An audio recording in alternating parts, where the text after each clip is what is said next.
Good Friday morning. Welcome to the WLBB Community Voice program here on News Talk 1330, FM 106.3, streaming live online at newstalk1330.com. And this morning, you can see us all crowded in the News Talk 1330 studios on the News Talk 1330 Facebook Live. Do appreciate you joining us for what we believe to be a very special program this morning.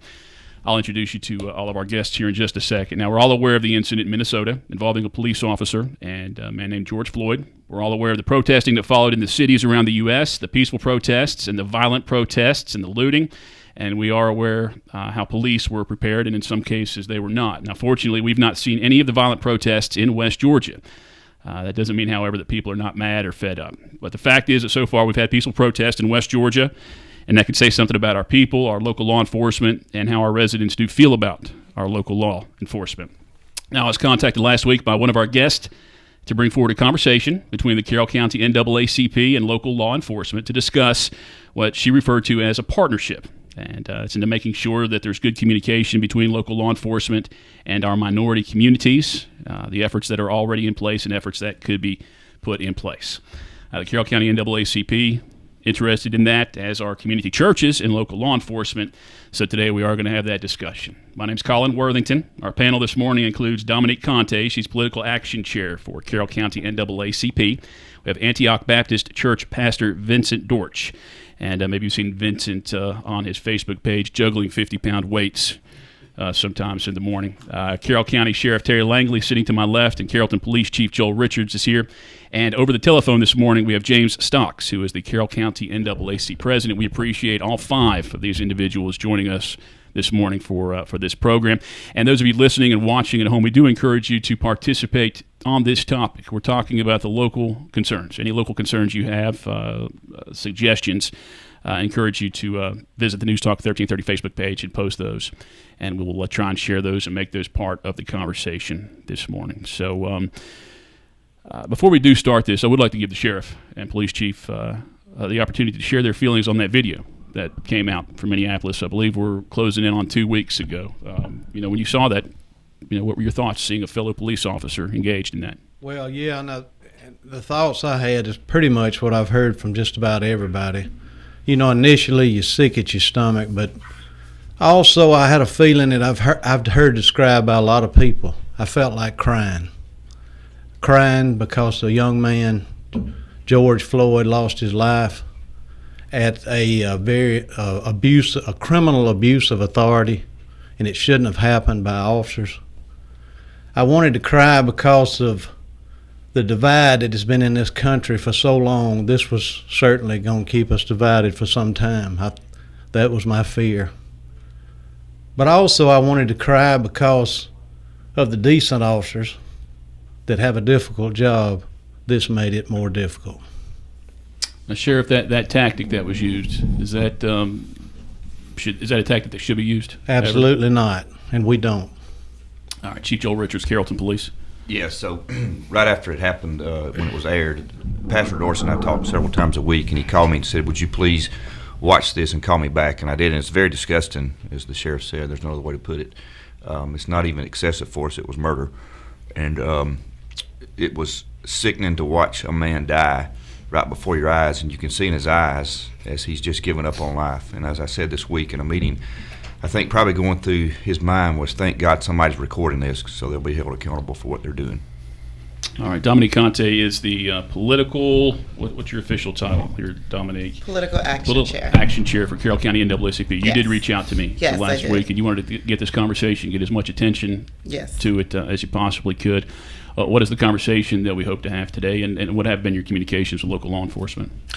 Well, what happened when, obviously like everyone else, when we saw the video on social media with George Floyd, I was appalled, angry, frustrated, a whole host of emotions came through me because at the end of the day, for all the accolades and titles, I'm an African-American woman and a mother of 2 young men that I'm raising myself. So this hit me very close to home. And I reached out to Mr. Stocks, our president for the NAACP, and vented to him my displeasure with what I was seeing. And this wasn't the first, obviously, murder that was recorded on social media. It was just enough is enough. I'd had enough. And I wanted to utilize our platform, if you will, as being NAACP chair for political action, to voice our concerns and come up with solutions on how we could move forward as a human nature, not just as a race. So I spoke with Mr. Stocks, and that's why I thought about you. I said we really needed to go and call and show, because it wasn't about reaching out to our community. Our community are very aware of, unfortunately, the disparaged and the police brutality at times that we experience. So it didn't make sense to go to one of our radio stations, if you will, to try to reach out to our listeners, because they're very aware. We needed the partnership with our other allies, which you have a broad base of. And that's why I intentionally wanted us to air this conversation, to get all aspects and points of view, and hopefully a partnership with law enforcement as well as with our allies in our community base as well, so they can understand where we're coming from as a minority group. When we say Black Lives Matter, we're not saying that all lives doesn't matter. What we're saying is that for whatever reason, Black lives have been disproportionately murdered and abused for over 400 years. So how can we say all lives matter if our life is still taken up as pretty much at this point? The analogy that we use is we feel that in America, if it was a pet that had their, display of the knee on the neck of a pet of a dog, that they would have gotten more attention than a Black man or a Black woman. And that's concerning to me, because we are all equal. We are all human. The equality and inequality in our country, it has grown in the last few years, in my opinion, even more vast than what it has been in the past. And I feel we're going in the wrong direction. I do want to ask you in a little bit after we talk to law enforcement again, maybe if you learned anything after talking to law enforcement over the past week, maybe you learned some of the things they were doing that you weren't aware of. And we'll talk about that. But Sheriff Terry Langley and Chief Joel Richards, what are some of the things that you guys have been doing in the past several years to build relationships with people of all races in the community? What things have you been part of? Well, I met Pastor Dortch about 4.5 years ago, and at that time we were doing a Citizens Police Academy, which we've had since 1997, and I invited him to come out to the firing range one day to see how we train, and he asked if we would host a CPA for clergy, if he would get them there, and I called the sheriff, and the sheriff said, absolutely, let's do this. So we did sit down with Pastor Dortch, and I can't remember who else, and there was about 15 or 20 pastors. And at the end of that, we decided that where do we go from here? Because we built some great relationships, and they did ride-alongs with officers. They went out and they actually took on the role as a police officer and had to answer calls, and 8 out of 10 of them shot a man armed with a set of keys. But they said they'd do it all over again because they're in fear of their life. And so we decided, the sheriff and I agreed, that we would host a monthly luncheon at the police department. And we've been doing that for 4.5 years now, and it's grown to anywhere from 20 to when we first started to the last one, I think there were 85. And we'll start back that as soon as we can after this social distancing is allowed again, that we can come together. That we do, we host a joint camp in the summer called Camp Special Forces. The sheriff and I started this in 2009. We celebrated our 10-year anniversary last year. The first one we did, he totally funded it himself because it wasn't in our budget, and it's a camp where kids from all over the county with special needs can come together, and we really pour into the youth. The sheriff does an outdoor camp that I'm sure he'll talk about. We do Shop with a Cop, the sheriff and I do, and this past year we did 112 kids, took them shopping at Walmart and Target and spent about $250 on each one. We partner with DFACS if a kid is taken in foster care and don't have shoes or needs some shoes for school, then we'll have an officer meet them at Hibbett's, and we buy them a pair of shoes. We give away free car seats. We have 2 guys that are certified in how to install them. If you're a single mom or whatever and you need a car seat, you can stop by, fill out a piece of paper, and we provide you a free car seat and install it for you and show you how it's used. There's a number of other things that I may not be thinking about. I'll let the sheriff maybe talk about some. Well, I think you pretty well covered them. The most important important thing is communications, and I think was mentioned right at the get-go.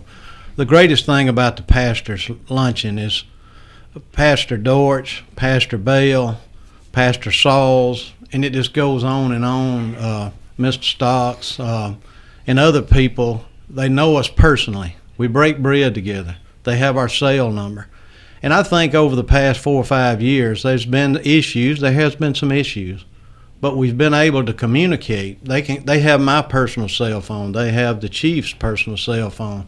They can call and say, I got a guy in jail, and I don't think things are going right. Well, come on up, let's look at it. So that's really helped, and I think it's those incidents that have happened could have festered if we didn't have that relationship. And my hats are off to Chief Richards and Pastor Dortch and all those that had something to do with enhancing communications. And also, it's helped us to be more visible. In the past, people just thought the sheriff, they heard of the sheriff, but they didn't see him. They didn't, so it's helped us to be more approachable and people see me, and we're out with these camps and the kids and the families, and they see us as people, not just as an authority figure that only shows up when something happens. I'm due a break here, but I want to keep on to give you two more questions here that are the part of the current topic. When we do have these pastor meetings, and I'll ask you after I ask Sheriff and Joel first. You say for the last 4 years you've had these meetings. Have you learned anything? Have you changed anything? Changed your perspective? Changed any actions? That encouraged different protocol? Based on those meetings, a different approach. I can just tell you that we're very transparent. There's been times where Pastor Dortch or Mr. Stocks would, if an incident happened in the community, we would bring them in, allow them to watch body cam. There's been times when he had an issue in Villarica and he called me and said, do you know the chief there? I called Michael Mansur. We've been friends for a long time, and put him in touch with Pastor Dortch. I think things like that wouldn't have happened without this relationship and the communication. And Pastor Dortch, before we go to our break, give you an opportunity to talk here about those pastor meetings. How beneficial have they been for you and your community you're representing at these meetings? The pastors and law and officers meeting that we have monthly has been a great help, I'll say, from a personal standpoint, because it put me in a position as an African-American pastor in the Carroll County where I personally say a great relationship with the officers to stand in the gap on behalf of the community when issues do come up. I love the fact that if Chief and Terry will tell the truth, that we really don't talk verbally. Most of our communication has been just text, and we get it resolved as quickly as possible. But I really want to say that even after what happened in Minnesota, one of the first things I did, as Chief Richard said, was called him, because I was afraid that if we didn't have a communication, did not talk with the leaders here in Carrollton, that we could see the same thing happen here. And so one of the first things I did when I called him and said, hey, can you sit down with us as pastors, as leaders here in Carroll County, to discuss what happened? And we want to hear from you. Do you believe what happened was right, wrong, and just be transparent. We just had a pastors meeting by Zoom this Tuesday evening, where we probably had about 25 pastors that was on the Zoom meeting, and we allowed the officers to give us their policy of how they train, things that happen within their department. Because we had a lot of new pastors that have not went through the training that we went through at Citizens Academy, the Citizen Academy class. And what that meeting was initially set up for is to bring knowledge of what the officers do, their policy, but then we turned around and came back last night to open it up for detailed questions within Carroll County, because we know the policy, but what really take place on the street. And that's what we want to do as pastors, wanted Chief and Sheriff Langley to be as transparent, to let us know, okay, as an African-American citizen, if I get stopped, I know you have your policy. I know you're saying that's one of your highest rates as a traffic stop, but I'm sitting there and you walking up to me. What can you do? What can you say to help me to stay calm where things don't escalate, or we see a repeat action that have taken place all over America? So I just want to say to both of them and to the pastors, that are working together thank each and every one of us, because we want to represent Carroll County.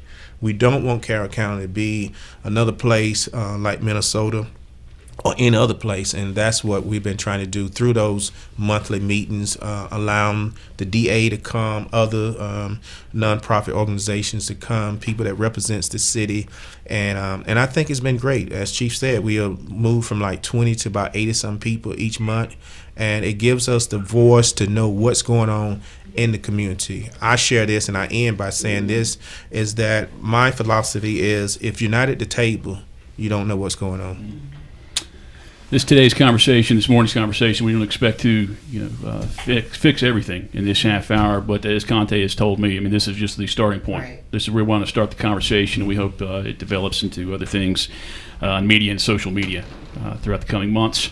And at some point, we do hope to talk to James Stocks on our program. I know he's listening to us, and we've got him on the phone here, so maybe we'll try and set him up after we return from this very first break. Community Voice brought to you by Tanner Health System and Oak Mountain Academy here on News Talk 1330, FM 106.3, and streaming live online at newstalk1330.com.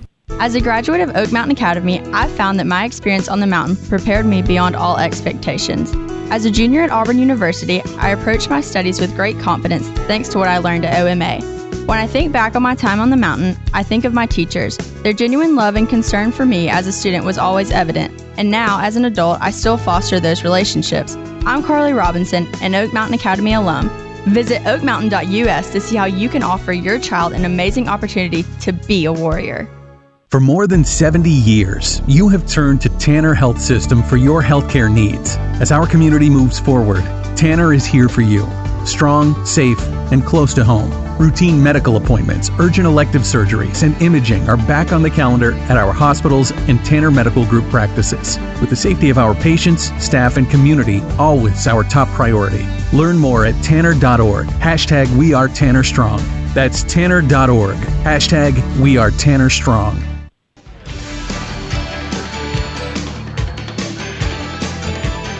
About 8:47, Community Voice brought to you by Tanner Health System, Oak Mountain Academy here on News Talk 1330, FM 106.3. We're also streaming live online at newstalk1330.com, and you can see us on the News Talk 1330 WLBB Facebook page this morning, where we see hundreds of you watching this morning. Appreciate the comments and the questions. I'm going to share some of those questions here in just a little bit.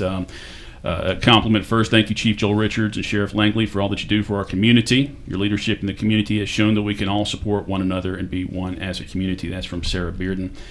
Doc Norton, so proud of our law enforcement officers in Carroll County, Carrollton, and surrounding towns.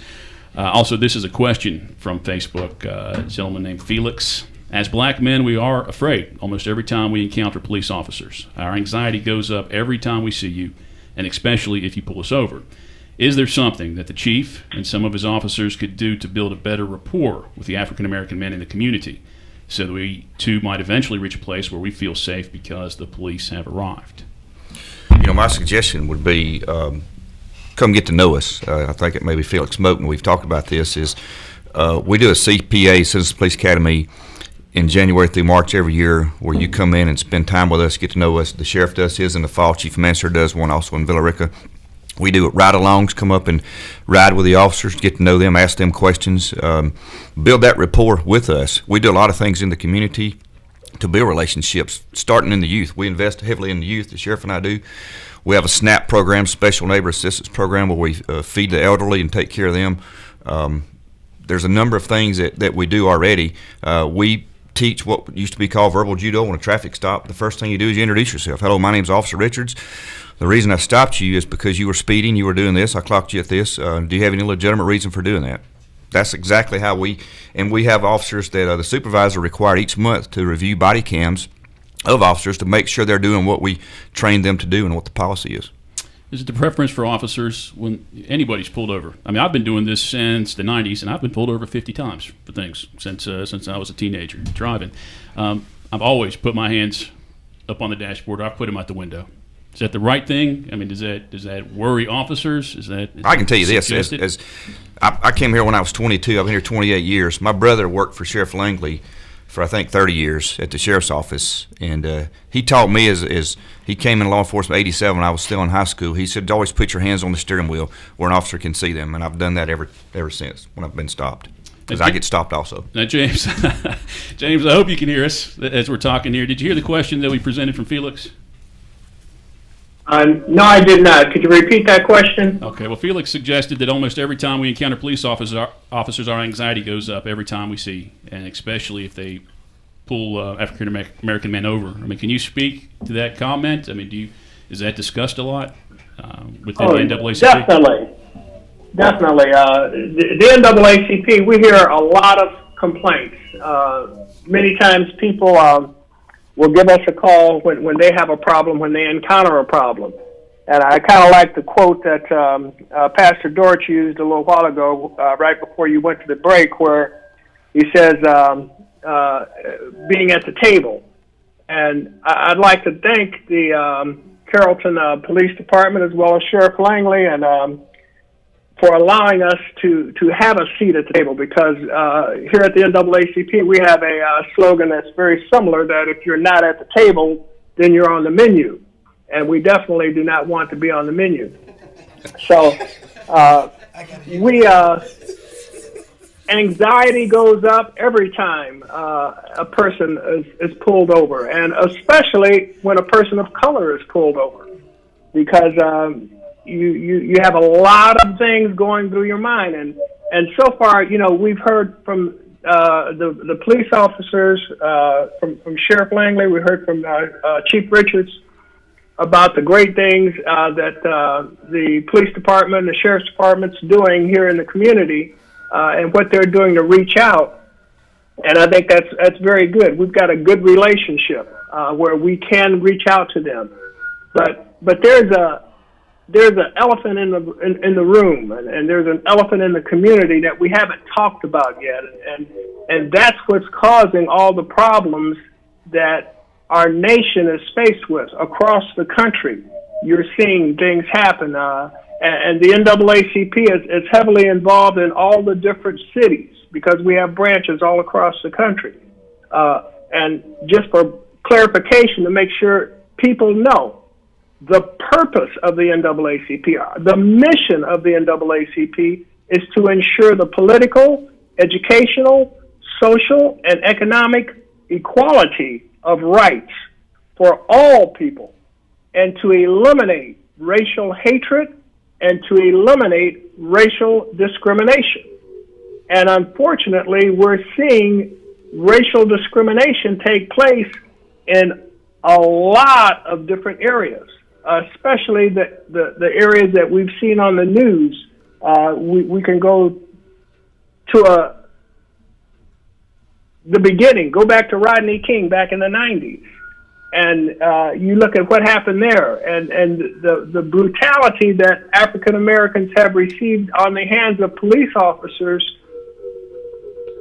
it's still happening. And we've got a generation of young people today who are tired, and they've heard be patient, be patient, be patient, and now they're ready for some serious and some meaningful actions to take place to stop this murder of innocent young black men. Well, hopefully we are starting the conversation today. Hopefully we're beginning that conversation, and it goes a long way as far as communicating with our community and the individuals we have on the program this morning. Sounds like Pastor Dortch and yourself and Dominique are good liaisons to reach out to and start having this conversation, and local law enforcement as well. I appreciate everybody tuning in this morning for the program. It's about 8:54. We're going to take our final break. We may stretch the program out about 6 extra minutes this morning, but we will take our final break and come back and touch on some more topics within this wide topic. Community Voice brought to you by Tanner Health System and Oak Mountain Academy here on News Talk 1330, FM 106.3. For more than 70 years, you have turned to Tanner Health System for your healthcare needs. As our community moves forward, Tanner is here for you. Strong, safe, and close to home. Routine medical appointments, urgent elective surgeries, and imaging are back on the calendar at our hospitals and Tanner Medical Group practices. With the safety of our patients, staff, and community always our top priority. Learn more at tanner.org. # We Are Tanner Strong. That's tanner.org. # We Are Tanner Strong. At Oak Mountain Academy, our daily schedule includes convocation, prayer, and the Pledge of Allegiance. By doing so, we build a family-like community where all students grow and flourish and personal faith is encouraged.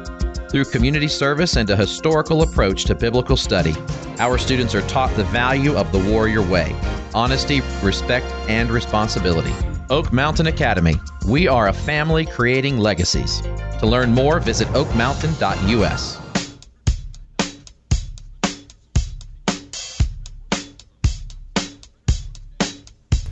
8:55. Welcome back to the Community Voice program here on News Talk 1330 FM 106.3.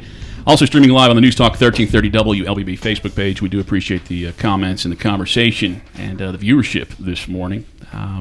Taking another question, a comment off of the Facebook page this morning. The pastor relationships are great, but we the people would like to have a direct dialogue with these authority figures and put our issues directly to them and have them answer our questions.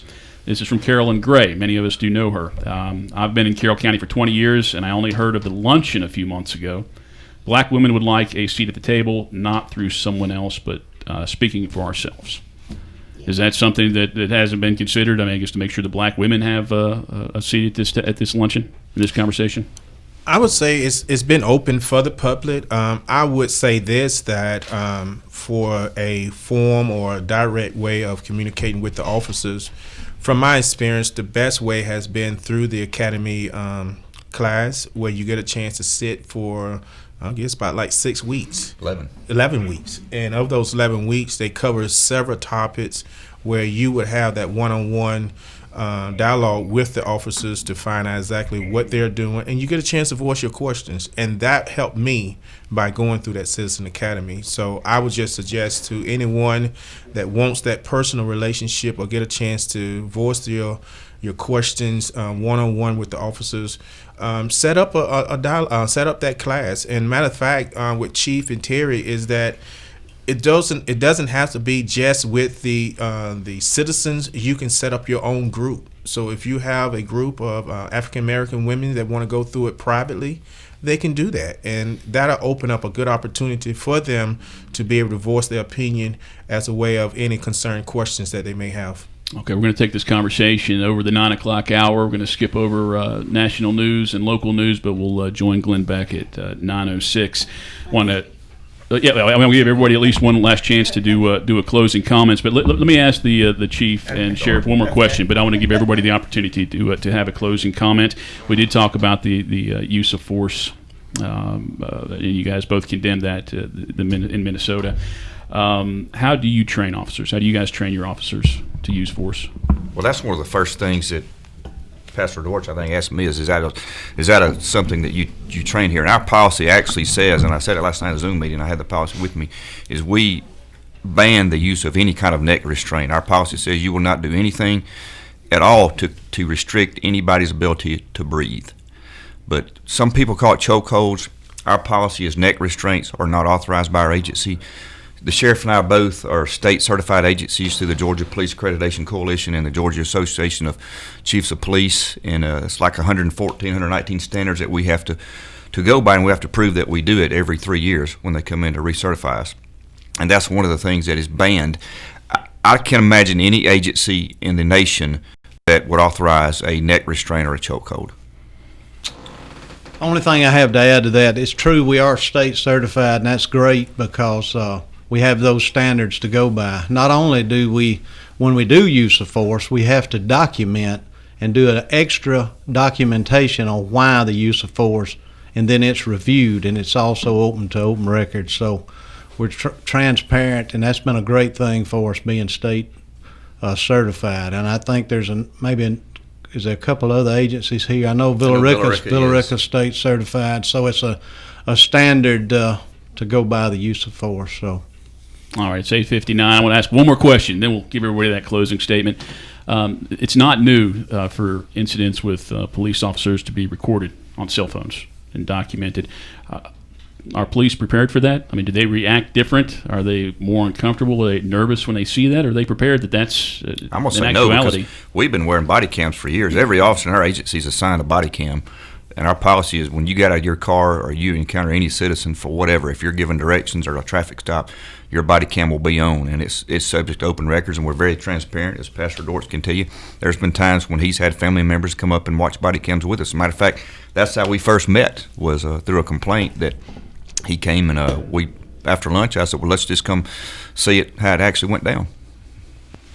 They should be very aware that they're being taped, not only by our cameras and things that we have on them, but also, I mean, you just look at Facebook. If you look at it, everything is recorded now.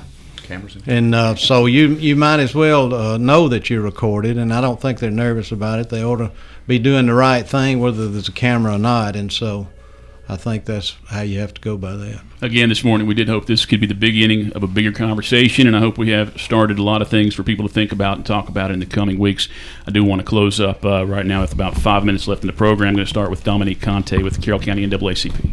Thank you, Colin. I just wanted to touch base really quickly before I do my closing statement about one of the questioners, the African-American woman, saying that basically she wants us to have a seat at the table. I think it's more of community-based. They want the law enforcement to come to their community. They don't want to have to seek out the law enforcement. And it needs to be more community policing as well.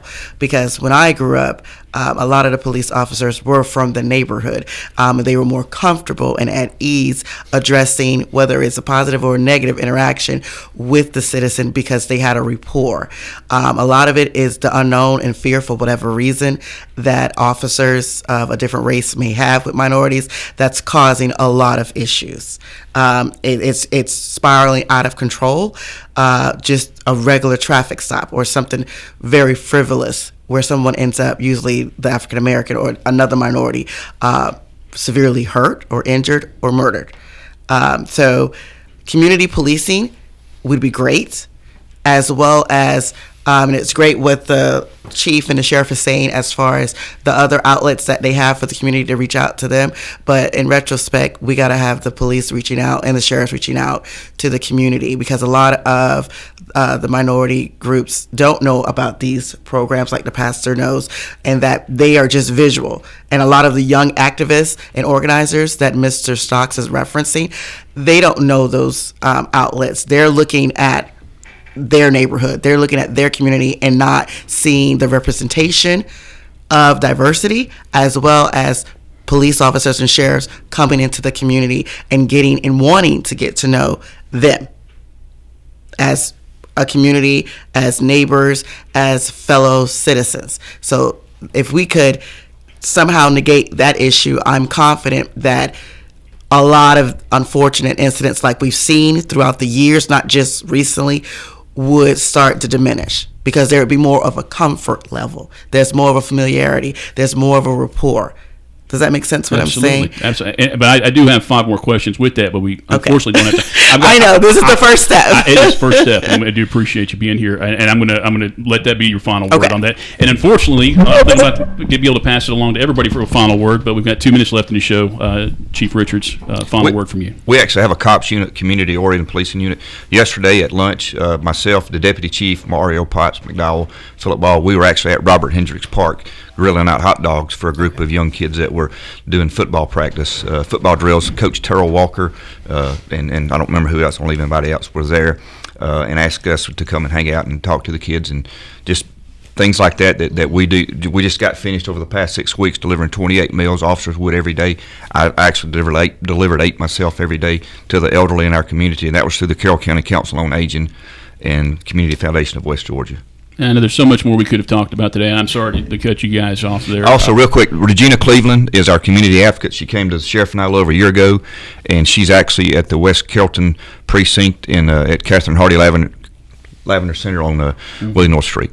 Hopefully we can do this again, and appreciate those who tuned in, and appreciate the panel for joining us this morning. And James, sorry you didn't get to talk more. It's kind of out of sight, out of mind, unfortunately. But we do appreciate your input, and appreciate our listeners and viewers this morning to the Friday edition of the Community Voice program. Time right now is 9:05. Glenn Beck program starts in about 1 minute here on the News Talk 1330 FM 106.3 Community Voice program. Have a great weekend, everybody.